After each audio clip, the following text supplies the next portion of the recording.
Dr. Peter Vermeulen, it is lovely to have you. You've been active in the field of autism for the last 35 years, not giving away your age. It's a pleasure being here with you. One of the first talks that I saw live of yours was in Denmark in 2016. I'm going to share a photo with you, so you'll be seeing that. I'm in for a surprise now. Yes, I was hoping for a very colorful shirt. That's why I was dressed up in a colorful shirt. What's happening with the black? Well, the thing is that I need to do some dirty work at the office here. I'm working half-time for a non-profit organization, and we have just moved. So I still have to do, and I could not do that with a shirt and a bow tie. That's the reason why I am dressed quite sober. Okay, all right. Oh, I like that. It's getting dressed sober is black. And your research on happiness and finding meaning in life and purpose in life has really been insightful, and I think it's needed in the autism field.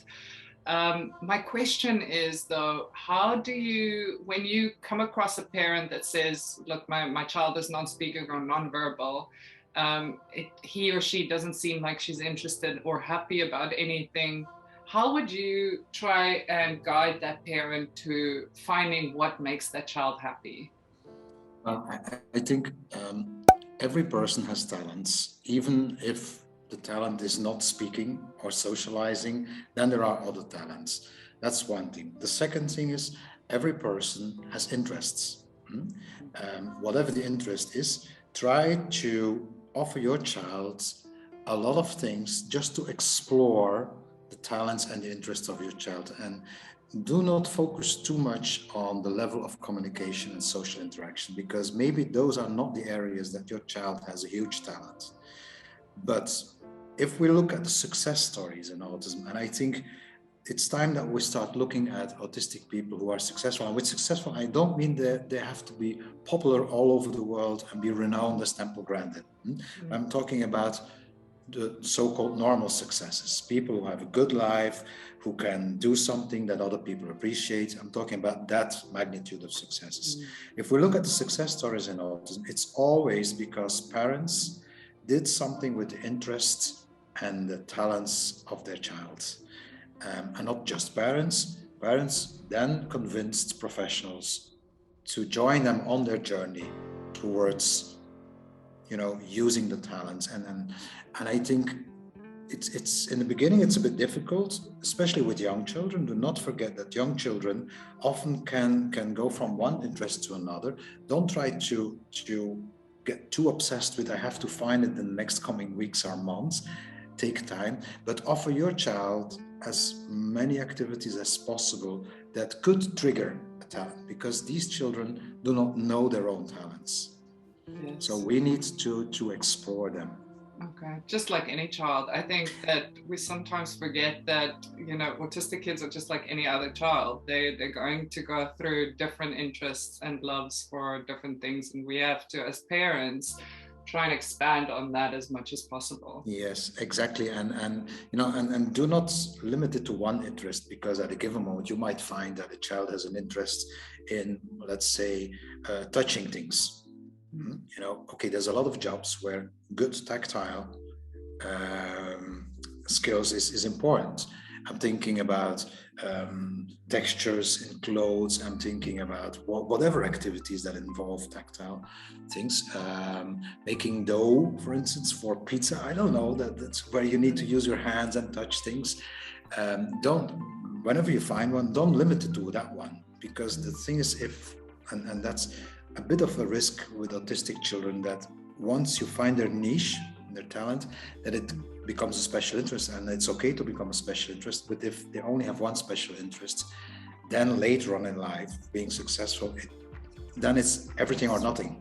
It's 100% or 0%. So try to expand it to 2 to 3 special interests. And that's possible with autistic children. That's definitely possible. And if you have 2 or 3, well, then chances are big that later in life, your child will be able to do something with it that will be useful, functional, and appreciated by other people. I think it's so important also you mentioned this, and we do this with AIMS as well, is we focus a lot on the strengths of people. And the model has changed, and it's slowly changing towards focusing more on strengths and pushing with that, so that we can find the talents in our autistic people. And like you said, we shouldn't be looking at the Temple Grandins. She's amazing, but we need to look at people that have a meaningful life, as you described it. Exactly. And one of the advantages is, I think, if I see the autistic adults that I meet, that many of them, they don't want to become Temple Grandin, because they say, then I have to go to conferences and communicate and socialize all the time. So I'd rather be a good gardener. Because working in the garden is working in nature, it's quiet often. And so they, it's actually, I think, easier to find strength in autistic people, because they do not necessarily have the ambition to become world popular and to become the idol of other people. Often they don't want to become the idol. They want to be recognized in what they can do, and they want to be appreciated in what they do. But that's something we all want, don't we? But their aims for being recognized for what they do are often less in the social areas. I'm not saying that there are no autistic people who don't want to do that. So actually it should be easier to find their niche. Yeah, and I think it's important to mention there that you're not saying that they're not ambitious. You're not saying that they don't want to be very successful. You're just saying that they might not be wanting to be successful in the limelight. And I think exactly. Yes, and I think most autistic people I meet are very ambitious, and I think that is good, because ambition is motivation. It's a drive that we have. But their ambitions are not necessarily the neurotypical ones. And one of the mistakes that neurotypicals can make is try to force autistic people in neurotypical ambitions. What's wrong with being in a room doing some text checking and spell checking, not being amongst a group of other people, but in your room on your own doing that job? Many of us would think, I'm lonely there, I want to be with other people. There are autistic people who want to be in a big group, but some of them like to be in their little isolated work area, do their job very well, and then be recognized as, wow, this was a wonderful editing work again. And that's what most of us would not like to do. I mean, I'm probably more similar to that. I do like isolated work, but just to give you a personal example, my partner is on the spectrum, and he's downstairs in the room working a 9-hour job every day, and he's extremely happy because he's doing something technical, and it's something that he does for a limited amount of time, and that's it. And afterwards he can engage in his special interest. He can go and do research, and for hours long research, different cultures and history of it. But during those times, he's the best employee, and he's proud of it. And I think that's not something that we can say, oh, that's less than or more than. That is exactly what he wants. So I think that there is a bit of a misconception there. It is a misconception, and the thing is, a good employee does the job in an efficient and good way. So when the job is done, who matters how the job was done? I think sometimes we focus too much on the style. Yeah, but he should also participate in the Friday evening drink we have with the team. Yeah, will that affect his skills in the job? You could say yes, and when you say yes, then I think we need to teach someone to cope with that. But if it's not necessary for the skill, who cares then that somebody says at 3 o'clock I'm gone? You pay him for the job. Exactly. I think that's a very important point. I know that we jump now to adults, but if we just take it back to younger kids, for parents, like you said, to try and find those interests, but to expand on them definitely, and not just one interest, but build on it as well. You speak a lot about happiness, and I love that. And you've got a happiness coaching workshop that you offer too. How would you say do autistic people and neurotypical people differ in the source of happiness, or something that makes them happy? Is there a difference? There is one small difference, but an important one. I think most of the sources of well-being are the same. We all like our body to enjoy. So we want nice drinks, things we like to eat and to drink. We want, we want our body to feel comfortable, so the right temperature, comfortable clothes when you want and you need them, whatever. So many of the things are exactly the same. There's only one difference that I see, is that a big source of well-being for autistic people is predictability. Actually, this is not that different from neurotypical people. I think we all want to feel safe and secure. In the pyramid of human needs, the level above the physical needs that we all have, drinking, eating, and so on, is security, feeling safe and secure. This was never so clear as during the pandemic, when suddenly none of us felt secure and safe. So it's very important. But the difference here is that non-autistic brains are more able to create their own predictability. So if we want to increase the well-being of especially children who have difficulties creating predictability in their world, and I'm talking again about the children who are nonverbal, who cannot ask for predictability because they cannot speak, those children, and that is also true for adults, one big source of well-being is a world that is predictable, and it's up to the neurotypicals to create that safe, predictable world. That's the only difference I see. Okay, that's amazing, and that's a very powerful point, because that tells us that we need to focus on those visual schedules, on those routines, on transition cues. Yes, and until now we did that because we thought that's the way you manage autism. To me, giving predictability with visual schedules is a well-being strategy. It's how you optimize it ultimately. Yeah. And the opposite of this, what about sadness? And if you have to generalize, and I know it's difficult, what are the things that you found make autistic people sad? And is there also a difference with neurotypical people there? There, I think there is not so much a difference. What makes them stressed is the unpredictability, but what makes them sad is not being accepted as you are. And I think that's true for all of us. The difference is that, being accepted as you are when you are autistic, well, it's more difficult for the environment to accept you and your difference, to accept neurodiversity as it is named now, than to accept people who have more neurotypical ways of behaving and neurotypical ways of reacting to the world. But when we talk about sadness, it's that. And also the fact that you already mentioned the strengths that the autistic people that are able to talk about what makes them sad say, it's not just not being accepted as I am, but all the time people only see the things that I cannot do.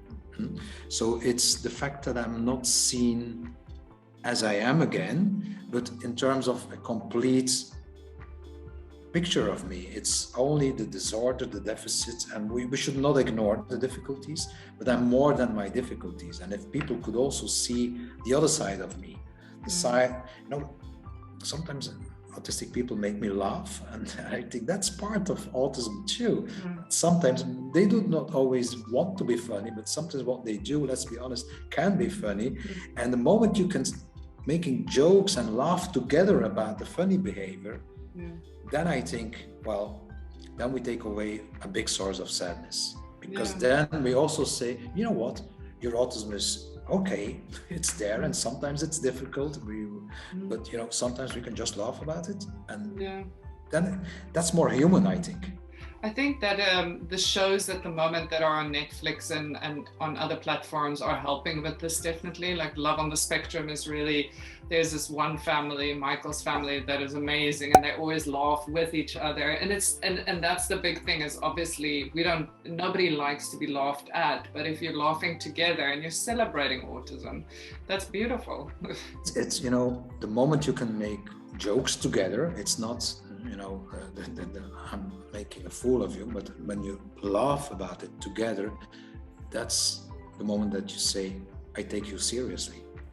Because if you don't dare to laugh, it means you're somewhere afraid or not accepting. Yes. Otherwise, you would also allow the joy. Yes. Exactly. And that's, celebrating autism to me is not saying every autistic person is a super talent or whatever. Celebrating autism means also having fun together. Yes, Yeah, and laughing with each other about the nuances. I think with my partner and I, sometimes his rigidity is a point of humor, because we had to move a couch 2 days ago, and he was in a very upset state. And I kind of laughed about it and had a glass of wine, and then he relaxed as well. But it took a bit of time. So I think it's just learning from each other and being accepting. Yeah, and also let autistic people make jokes about the neurotypicals. Yes. Sometimes what we do in their eyes is utterly stupid or illogical. And come on, if we can have fun about it together. Yeah. Like yesterday, I was working with a group of 10 autistic people, and at a given moment I made a joke that was clearly too subtle for many of them. So then they said, Peter, come on, you need to learn to be funny, you still have a long way to go in order to, but yeah, it's, I was not funny to them, and but if we can just make jokes about that and laugh about it, then I think that's accepting neurodiversity in both ways. Yes, exactly. And humor is the best medicine. Speaking of the neurodiverse population and the neurodivergent individuals, there is a bit of a shift at the moment where some parents feel like they are getting bullied when they ask a question, and they might be using they might be using incorrect language or insensitive language, I should say. And they might feel attacked by some autistic adults. So do you find the same at the moment? Yes, I even experienced it myself, that I was speaking at a conference and I was talking about sensory difficulties, and I used the word disorder maybe a little bit too much, and at a given moment, I got blamed, and they say, well, you do not respect us, you're insensitive for our needs. I think I wasn't, but okay. And I think, why do we have these kind of things happening? We are allies. We should see each other as allies. I don't think these parents, even when they use language that is insensitive to the autistic advocates, these parents are concerned about the well-being of their child. I don't think that most parents don't want the best for their child. They have not learned to use the politically correct language, maybe, but should they? They're concerned about their child. And even if some of them send their children to, I will give it a name, an ABA program, these parents do that because they want the best for their child. Maybe they lack some knowledge. So rather than blaming those parents, I would advise the autistic advocates, help them. Help them to understand that sometimes, these things are not necessary. Help them to understand that there is also a future for autistic people, that many of them can become successful, and you use yourself as a form of inspiration rather than blaming those parents for doing the wrong things with their child. Because most parents do it because they don't know the context. And on the other hand, so they're context blind in my terminology, but I see the autistic advocates being context blind for the context of the parents. Exactly. Yeah. Okay, don't blame each other for being context blind, but if you don't know each other's context, learn to know each other's context. Sit together and talk, and you can have different opinions. Yeah, there's nothing wrong with that. But there's too much us versus them for the moment. Yes. Yes. Us, the neurotypicals, versus them, the autistics, and us, the autistics, versus the neurotypicals. We're in the same boat. Yes. So if we each row a different way, we will keep on going in circles. We will only get forward if we, okay, which side are you on? You row your way, I row my way, but we're going the same way, and that's what we need: collaboration. Collaboration, learning from each other, and respectful conversations. I feel like that is missing at the moment. I had a conversation with Russell Lehmann, who's an autistic advocate, an amazing guy, and he was saying, call me person with autism, call me autistic person, neurodivergent individual, or just Russell, but do it with respect. And I love that. And it's, that's exactly it. And also what we were talking about was saying that it's exactly what you said with the rowing example, is if you're going to fight a war, and it shouldn't be a war. There's always going to be casualties. There's always going to be somebody that's going to get hurt. And what parents usually would do is, if they do get attacked, I mean, we're not going to fight back. We are going to isolate ourselves away from the source of information that we need. We do need to speak to autistic adults. We need to learn from them. But if we can't do that in a respectful manner, and making mistakes is fine, that's how we all learn. So yeah, it's a form of respect, and I think that sometimes the autistic advocates forget to respect the parents in their efforts, and the other way around, parents then feel attacked, and then the autistic advocates are the enemies, and respect each other's opinion. You can have different opinions, but I think we need the two opinions, but there's always two sides of everything. Of course, yeah. And nobody is wrong, but nobody is completely right either. Yes, exactly. And I think this is the last thing that I would want to share with you, because I know we're running a bit out of time. But just with your 35 years of experience, I know that you even mentioned in one of the talks that you said, I've learned so much in the years. And yes, I've made mistakes, and myself, I've made mistakes in my career as well. I was an ABA therapist, but I expanded and I started collaborating with autistic adults. And we're all going to learn, we are going to move forward, and we're in this field for the right reasons. So I really thank you for all your knowledge and everything that you've brought to the field. And I'm excited to keep on learning with you. It's with pleasure.